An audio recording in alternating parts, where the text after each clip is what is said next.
Telugu digital media network లో political కేటగిరీలో number 1 కేవలం 72 గంటల్లో 1,50,00,000 వ్యూస్ పైగా పాపులర్ టీవీ నెట్వర్క్. మీ పేరండి? నా పేరు రేణుల కుమార్ స్వామి. ఏం చేస్తారండి? నేను సింగరేణి ఉద్యోగం చేస్తాను. వ్యవసాయం చేస్తే సింగరేణి ఉద్యోగం చేసుకుంటాను. ఓకే. ఇప్పుడు దేశవ్యాప్తంగా లోక్సభ ఎన్నికలు, అదేవిధంగా మీ పెద్దపల్లి నియోజకవర్గానికి కూడా లోక్సభ ఎన్నిక వచ్చింది కాబట్టి ఇక్కడ 3 ప్రధాన పార్టీలు బరిలో ఉన్నాయి. Congress, BRS, BJP. ఈ మూడిట్లో ఎవరు గెలుస్తారు? ఎవరు ఎంపీగా గెలిచే అవకాశం ఉంది? సార్, ఇంతకుముందు వ్యవస్థ వేరే ఉంది. ఎలక్షన్ ఈ పరిపాలన విషయంలో ఇప్పుడు ప్రజలు ప్రతి ఒక్కటి గమనిస్తారు. ఓకే. ఎవరైతే మనకు అందుబాటులో ఉంటారో, ఎవరైతే మానవతా దృక్పథం సాయం చేస్తారనే ఆ ఉద్దేశంతో జనం గమనిస్తారు. ఇప్పుడున్న పొజిషన్లో ఈ ముగ్గురులో చూసుకుంటే వివేక్, వెంకటస్వామి కాకనే కొద్దిగా మంచి పేరు ఉంది వాళ్ళకు. ఎందుకంటే వాళ్ళు సాధింత వరకు వాళ్ళ కంపెనీ ద్వారా వాళ్ళ ఉద్యోగం ఇచ్చుడు కానీ చాలా మంచి కార్యక్రమం చేసిండు.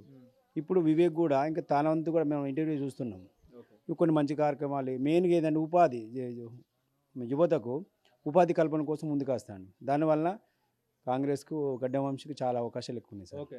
ఆయన గెలిచే అవకాశం ఉందా ఇక్కడ పెద్దపల్లి ఎంపీగా? 70% ఉంది సార్. ఆయన మంచి వ్యక్తేనా? చాలా మంచి వ్యక్తి. ఆ వివేక్ గారు కూడా చాలా మంచి వ్యక్తి. కొన్ని కార్యక్రమాలు చేసిండు ఈ ఏరియాలో. ఇంకా ఉపాధి కల్పన కోసం మొన్న ఇంటర్వ్యూ చూసినాం సార్. చాలా కొన్ని మంచి కార్యక్రమం చేసి యువత కోసం ఖచ్చితంగా ఇక్కడ కంపెనీలు పెడతా అన్నాడు కాబట్టి మాకు కావాల్సింది అదే మెయిన్ ఇంపార్టెంట్. యువత కోసం ఉద్యోగ అవకాశం కోసం మేము ఎదురు చూసేది సార్. ఓకే. ఇప్పుడు అందుబాటులో ప్రజలకు అందుబాటులో ఉండే వ్యక్తేనా ఆయన? తప్పకుండా సార్ అందుబాటులో. సమస్య వచ్చే తీర్చే వ్యక్తి కావాలి సార్. అది ఎక్కడున్నా కూడా ఆయన తరపున వ్యక్తులు కానీ ఆయన తరపున టీం కానీ ఉంటే మాకు సంతోషం సార్. ఓకే. ఇప్పుడు ఇక్కడ బీఆర్ఎస్ పరిస్థితి ఎట్లా ఉంది? ఇక బీఆర్ఎస్ పరిస్థితి అంటే ప్రజల నమ్మకం కోల్పోయింది సార్. ఇప్పుడు కాంగ్రెస్ అంటే జనం ఏంటంటే ఒక ఎదురు చూస్తాను. ఇప్పుడు రేవంత్ రెడ్డి కానీ మన మంచి మినిస్టర్ శ్రీధర్బాబు సార్ కానీ ఆయన మంచి కార్యక్రమం. శ్రీధర్బాబు సార్ అంటే మంచి వ్యక్తి అని మా జనంలో అందరిలో మంచి అది ఉంది, పేరు ఉంది. ఆయన దృష్టికి వెళ్ళిందంటే సమస్యలు తీరుస్తాడనేది మా నమ్మకం సార్. ఓకే. ఇప్పుడు ఇక్కడ బీజేపీ ఎట్లా ఉంది? బీజేపీ కేంద్రంలో రామ్ మందిర్ ఎట్లా ఉంది? అయోధ్య, జై శ్రీరాము, ఆర్టికల్ 370 రద్దు, దేశ రక్షణ, మోడీ విజన్, 400 సీట్లు, ఇదంతా చూసుకున్నప్పుడు ఎట్లా అనిపిస్తుంది మీకు?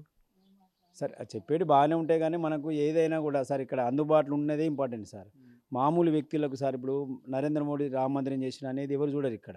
అంటే విద్యావంతులు ఒక సిటీ టైప్లా ఇక్కడ వ్యవసాయం చేసుకున్న వాళ్ళకు కనీసం మంచినీళ్ళ సౌకర్యం కానీ, విద్యుత్ సౌకర్యం కానీ, వ్యవసాయానికి ఉపాధి హామీ కానీ, కూలీల కోసం కానీ దాదాపుగా కాంగ్రెస్ మీద నమ్మకం వచ్చింది జనానికి. ఎందుకంటే స్టార్టింగ్ నుంచి 200 రూపాయల నుంచి స్టార్ట్ చేసింది సార్. ఈరోజు కూడా నమ్మకం అవుతుంది అనే నమ్మకం ఉంది సార్.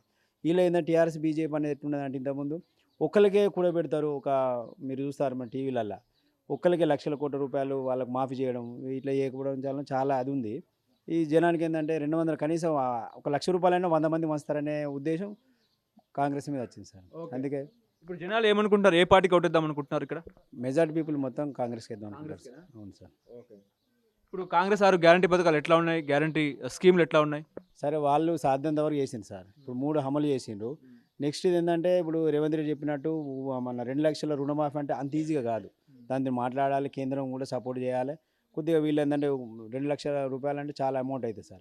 దాన్ని కూడా రాష్ట్రం పరిస్థితి కూడా చూసుకోవాలి. ఆఫ్టర్ ఎలక్షన్ తర్వాత దృష్టి పెట్టు. అదే నేనైతే తెలుగు లక్షణం రేవంత్ రెడ్డి కరెక్ట్ అనుకుంటాను నేనైతే. ఎందుకంటే ఈజీ చేతులున్న హామీలు చేసింది సార్.